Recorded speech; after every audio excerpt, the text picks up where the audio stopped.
Oke, baik. Assalamualaikum warahmatullahi wabarakatuh. Perkenalkan, nama saya Romi Saputra. Baik, di sini saya akan mempresentasikan hasil dari kelompok kami, pembuatan keripik pisang, yang disusun oleh Widian Andra Juliansyah dengan NPM 19754034 dan Fahrul Amri 19754009 dan saya sendiri Romi Saputra 19754024. Baik, yang pertama, aspek manajerial. Manajerial atau pengelolaan merupakan suatu proses yang khas terdiri dari tindakan-tindakan perencanaan, pengorganisiran, pergerakan, dan pengendalian yang dilakukan untuk menentukan serta mencapai sasaran yang ditentukan untuk pemanfaatan dari bahan-bahan dan rempah-rempah sumber daya manusia. Yang kedua, aspek produksi. Umbi singkong adalah salah satu bahan pangan yang tergolong dalam tanaman palawija yang dimana sangat rentan akan pertumbuhan dan beradaptasi dengan tanah untuk mendapatkan hasil yang semaksimal mungkin. Selanjutnya, klarifikasi dan morfologi tanaman. Dalam dunia tanaman, umbi singkong diklarifikasikan sebagai berikut. Kingdom Plantae divisi Magnolia kelas, Magnolia ordo, Euphorbiales familia, Euphorbiaceae genus, Manifold species, Manihot esculenta crans. Morfologi tanaman singkong ubi kayu merupakan makanan pokok pengganti padi, jagung, dan juga karbohidrat lain. Umbi ini menjadi tanaman yang dipanen dan mengandung kalori kurang lebih 121 kalori tiap 100 gram. Adanya penggunaan singkong membantu masyarakat untuk memenuhi panganan tersebut. Berbicara mengenai ubi kayu atau singkong, langsung saja kita bahas mengenai klasifikasi dan morfologi tanaman ubi kayu. Morfologi batang tanaman ubi kayu. Yang pertama, datang dari tanaman ubi kayu. Bagian batang tanaman ini memiliki fisik untuk bentuk yang bulat, panjang, dan juga berkayu hingga berbuku-buku. Selain itu, tumbuh batangnya pun dapat memanjang bahkan berukuran sekitar 2-3 cm. Selain itu, ukuran diameternya beragam tergantung dari varietasnya dan subspesies. Warna batang sama dengan bauh yaitu kecoklatan dan juga ada tonjolan kecil yang bergantung pada gabus di dalam batang. Tanaman ubi memiliki warna agak keputihan di bagian dalam dan juga adanya tonjolan kecil yang muncul pada batang tersebut. Morfologi batang ini sangatlah unik dan juga berbeda. Morfologi akar tanaman ubi kayu merupakan bagian selanjutnya yang masuk ke dalam morfologi dan juga bagian dari tanaman ubi kayu. Akar menyimpan cadangan makanan dan juga akan membesar sehingga membentuk umbi yang menjadi ubi kayu. Tetapi jenis dari akar sendiri adalah akar tunggang dan tumbuh menjadi salah satu tumbuhan dikotil. Selain itu, akar tanaman ubi kayu penting karena menjadi bahan utama untuk berkembang. Yang ketiga, morfologi daun tanaman ubi kayu. Morfologi lainnya yaitu daun, di mana tanaman ini memiliki tampilan daun yang unik dan berbeda. Tanaman ubi kayu masuk ke dalam daun tunggal atau disebut sebagai folium simplex dengan tulang daun nervatio atau veneratio. Selain itu, tanaman ubi kayu memiliki bentuk menjari atau disebut palminervis. Ditambah lagi, daun ubi kayu memiliki tangkai ataupun petiolis dengan panjang dan helaian daun yang hampir serupa dengan telapak tangan, serta tangkai memiliki daun sekitar 3-8 lembar. Selain itu, daun ubi kayu juga memiliki sifat yang mudah luruh dan berumur paling lama dan hanya beberapa bulan saja. Daun ini memiliki tepi seperti margofolio dan bentuknya pun seperti atau disebut integer. Khusus untuk daun ubi kayu yang muda, Anda bisa melihat warna hijau yang sangat sehat. Sedangkan untuk hijau tua, maka Anda bisa melihat warna hijau tua muncul. Biasanya warna yang muda dimanfaatkan untuk sayuran, sedangkan untuk yang tua memiliki rasa yang pahit.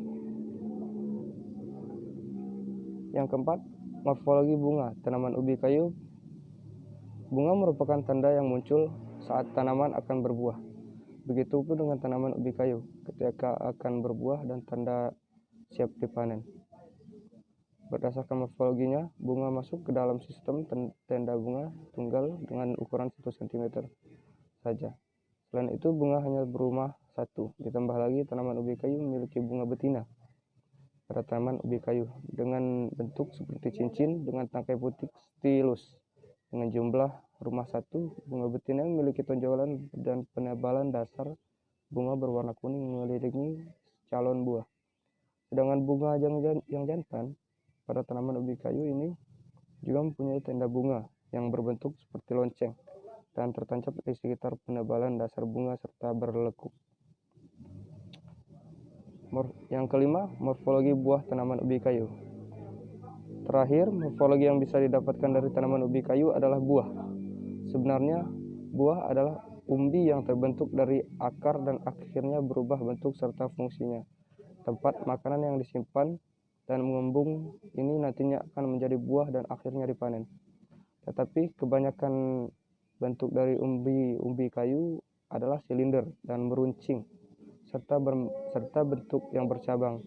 Selain itu, umbi mengandung zat pati dengan warna putih gelap dan setiap tanaman hampir berhasil menghasilkan 5-10 buah per tanamannya. Untuk penanaman sendiri, buah seringkali dibuat sebagai cara yang bisa dimanfaatkan untuk menanam tanaman. Kandungan tanaman ubi kayu itu asam sianida yang ada pada ubi kayu mengandung racun yang sangat tinggi, terutama jika tinggi kadarnya. Tetapi jika dimasak dengan benar, maka Anda bisa mengkonsumsi dan racun dapat dihilangkan. Sehingga jika Anda mengonsumsi ubi kayu, tetap sehat dan bermanfaat. Ubi kayu bermanfaat dengan berbagai kandungan, mulai dari mengendalikan darah, menambah darah, dan dapat menyembuhkan penyakit seperti rematik, sakit kepala, demam, diare, dan juga cacingan. Selain itu, ubi kayu bisa membantu menurunkan suhu tinggi. Untuk biaya produksi adalah biaya yang dikeluarkan oleh perusahaan selama proses manufacturing atau pengelolaan dengan tujuan menghasilkan produk yang siap dipasarkan. Perhitungan biaya produksi ini akan diperlukan oleh perusahaan untuk bisa memproses bahan baku hingga menjadi produk, jadi disebut sebagai biaya produksi. Cakupan biaya produksi memuat 3 unsur, antara lain adalah bahan baku, tenaga kerja langsung, dan overhead pabrik. Production cost akan dibebankan kepada perusahaan hingga proses pengelolaan menghasilkan barang yang siap dijual di pasaran. Nantinya, biaya tersebut akan diperhitungkan untuk per unit produknya, sehingga memudahkan perhitungan dan pengambilan angka keuntungan. Biaya ini nantinya akan menimbulkan terbentuknya harga pokok barang. Jadi saat akhir periode akuntansi, keseluruhan pengorbanan ekonomi yang digunakan dalam kegiatan pengolahan bahan baku hingga menjadi barang jadi dan siap untuk dipasarkan disebut biaya produksi. Pengeluaran perusahaan berupa biaya produksi juga diartikan sebagai pengeluaran yang pasti dibutuhkan untuk menghasilkan barang jadi. Sifat biaya ini banyak dianggap pasti akan dikeluarkan selama kegiatan produksi yang masih terus berlangsung. Selanjutnya, jenis-jenis biaya produksi. Jenis-jenis biaya produksi. Pengulangan biaya produksi sangat penting dilakukan oleh perusahaan agar bisa mengetahui jenis pengeluaran. Apa saja yang dibutuhkan selama proses pengolahan barang? Sebuah perusahaan perlu menggolongkan biaya produk agar memudahkan perhitungan harga pokok nantinya.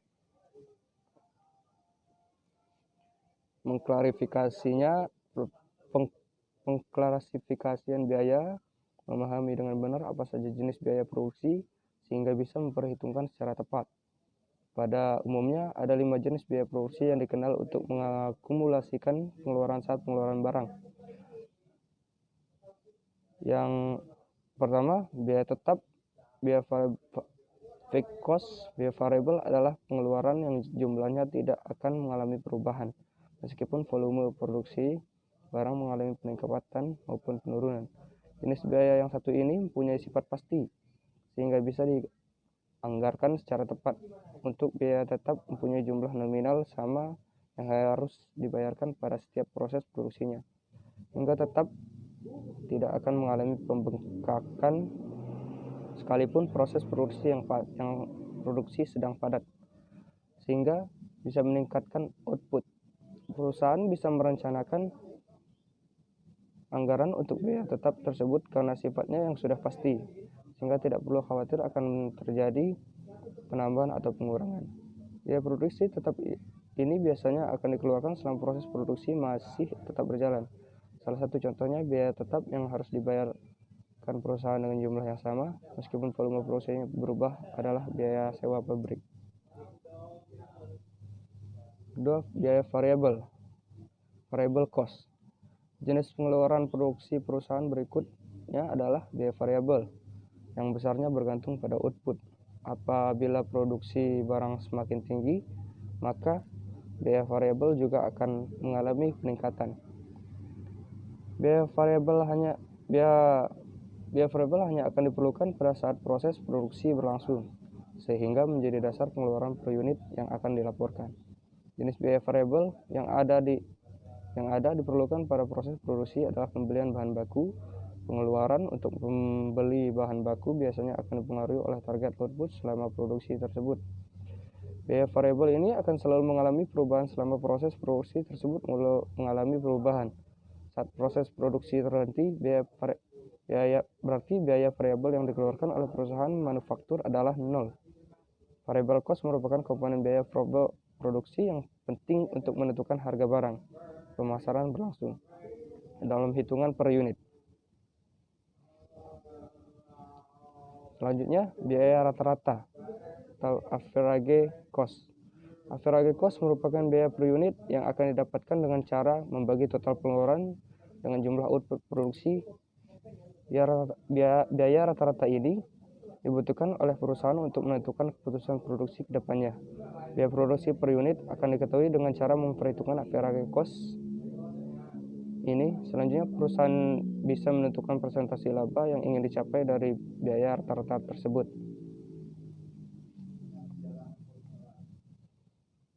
Selanjutnya, yang keempat, biaya marginal. Biaya marginal bisa disebut juga sebagai pengeluaran tambahan yang akan digunakan untuk perusahaan untuk meningkatkan produksi. Perusahaan bisa mengetahui jumlah output maksimal yang bisa didapatkan selama proses produksi dengan menambahkan biaya marginal. Perhitungan biaya marginal dilakukan dengan menambahkan variable cost pada saat proses produksi. Perusahaan juga bisa mengaitkan fixed cost dengan biaya marginal saat akan memproduksi output tambahan. Fungsi dari biaya marginal adalah untuk membantu perusahaan memaksimalkan kegiatan operasional secara menyeluruh. Yang selanjutnya, biaya total. Jenis pengeluaran produksi terakhir adalah biaya total yang diperoleh dari penggabungan variabel dan fixed cost. Biaya total ini akan menjadi informasi mengenai jumlah total pengeluaran yang terjadi selama proses produksi. Biaya total ini baru bisa diperhitungkan ketika perusahaan sudah memiliki output berupa barang jadi yang siap untuk dijualkan. Perhitungan biaya total ini harus dilakukan setiap periode produksi terselesaikan agar bisa segera dilaporkan. Total cost ini bersifat menyeluruh karena mencakup segala pengeluaran perusahaan selama proses produksi. Biaya bahan baku, administrasi, dan pemasaran harus ikut diperhitungkan dalam total cost ini. Unsur biaya produksi adalah dalam perusahaan manufaktur berbagi menjadi 3 macam, yang sudah mencakup proses mendapatkan bahan baku hingga menjadi barang siap jual. Berikut adalah unsur yang perlu dimasukkan dalam biaya produksi perusahaan manufaktur. Biaya bahan baku, unsur pertama yang harus masuk dalam production cost adalah biaya bahan baku. Biaya ini digunakan untuk memperoleh bahan utama yang akan digunakan untuk mengolah produk perolehan. Ada beberapa hal yang berkaitan dengan biaya bahan baku perusahaan. Komponen pertama yang ada dalam material cost adalah biaya yang dikeluarkan untuk pembelian. Selanjutnya, metode penelitian. Metode dasar penelitian yang digunakan dalam penelitian ini adalah metode deskriptif.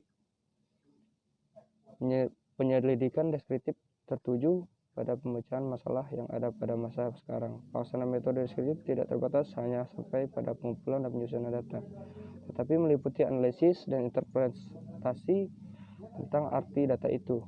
Pelaksanaan penelitian menggunakan metode survei. Jenis dan sumber data. Data primer merupakan data yang diperoleh melalui wawancara secara langsung kepada para mahasiswa mengenai tingkat kecenderungan akan konsumsi makanan instan dan juga camilan yang mengandung bahan penyedap rasa dengan menggunakan daftar pertanyaan kuesioner serta dengan cara melakukan observasi atau pengamatan secara langsung pada daerah penelitian.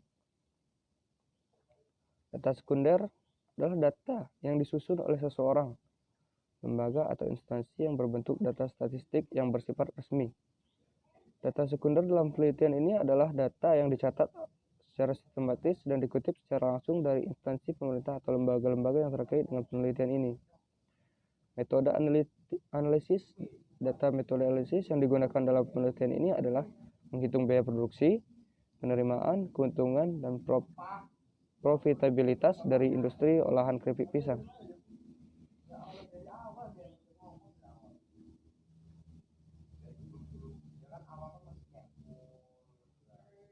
Produk keripik pisang merupakan salah satu produk makanan ringan yang banyak digemari konsumen. Rasanya renyah dan murahnya harga yang ditawarkan menjadikan produk tersebut sebagai alternatif tepat untuk menemani waktu santai Anda bersama rekan dan keluarga.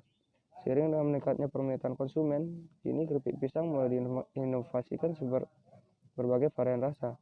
Seperti ada yang menggunakan tambahan coklat pada keripik pisang tersebut, meskipun tren tersebut belum dikenal oleh masyarakat secara luas. Namun perkembangannya sudah sangat pesat, sehingga banyak produsen yang beralih untuk menjual keripik pisang ini.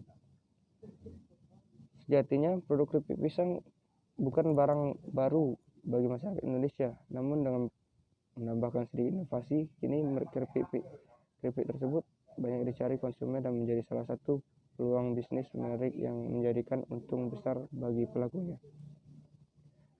Kebutuhan pasar terhadap kebutuhan pangan masyarakat terus meningkat. Kebutuhan akan keripik pisang ini bisa dijadikan sebagai cemilan setiap hari, jajanan khas, dan oleh-oleh bagi keluarga. Bagi masyarakat, produk keripik pisang merupakan produk yang memiliki ciri khas tersendiri, mulai dari rasa, penampilan, dan bahan. Untuk proses pembuatan keripik pisang adalah bahan-bahan dan cara membuatnya yaitu sebagai berikut. Yang pertama, 1 sisir buah pisang setengah matang, kedua pisang kepuk atau pisang raja, 1 kapur sirih, 1 liter air, minyak goreng secukupnya, bumbu halus, 5 siung bawang putih, 1 garam dapur, 1,5 sendok makan ketumbar, kunyit 2 cm, kemiri 3 butir, kecap secukupnya. Cara membuat keripik pisang asin, gurih, dan renyah.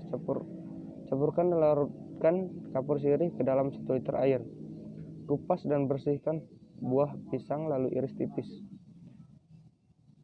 Rendam selama kurang lebih 1 jam ke dalam larutan air kapur. Setelah itu angkat, cuci irisan pisang sampai bersih, kemudian tiriskan. Masukkan bumbu halus dan irisan pisang ke dalam wadah, kemudian aduk-aduk hingga merata. Agar bumbu halus meresap, diamkan selama lebih kurang 5 menit. Panaskan minyak goreng irisan pisang dalam minyak banyak hingga renyah, kering, dan matang. Angkat dan tiriskan.